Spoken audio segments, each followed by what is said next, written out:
Hey there, Erin Hartigan here with Scout.com's national recruiting analyst, Greg Powers. We're talking the cornerback position for the class of 2012. Greg, you and I both know it's the toughest position to find talent at, but the top guy in the country made a late switch, Ronald Darby. How big was this? It was huge for Florida State, who ended up getting him, and really bad for Notre Dame, who lost him. He sat on their commitment list pretty much the whole way through, and then at the very end, after the U.S. Army All-American Bowl, he decided to make a switch.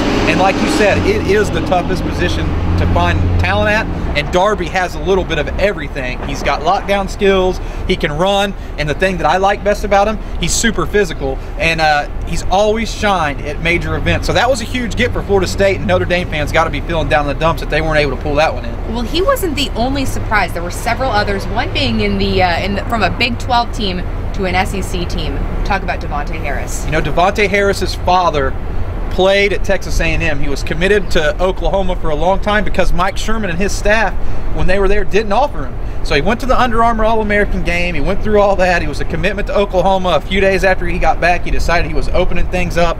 National offers came in from all over. Ohio State, Oregon, all jumped on this guy. But the offer he wanted, home state, Texas A&M, where his daddy played, and that's where he went, and he's going to make a big impact there. He's not real big right now. Maybe some of the best tips I've ever seen. Not sure if he'll see the field right away, but I know several across the country will. Who are some immediate impact players you see? You know, immediate impact for me right now, I like Tracy Howard, another kid from Florida. And why I like this guy so much? Speed.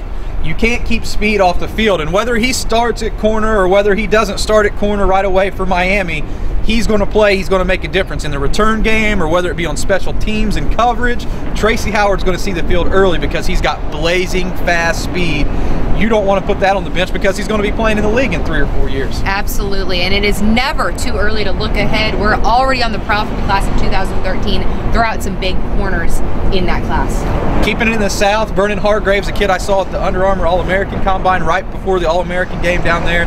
This guy's a complete stud, one of the fastest guys I've ever seen, and I would say he's probably got 50 offers at least by now. Everybody in the country is going to want this guy. He's going to make a case for the #1 recruit possibly at that position for the 2013 class. And a guy I'm going to show some love to down here, he just committed to Texas. He actually committed as a running back, Kyle Hicks. I'm telling you, this guy is a lockdown cornerback. He may not know it and may not believe it right now. I've watched him play. He's got hips and he can turn and run. He's a lockdown cornerback. Look for him to possibly play either side in college.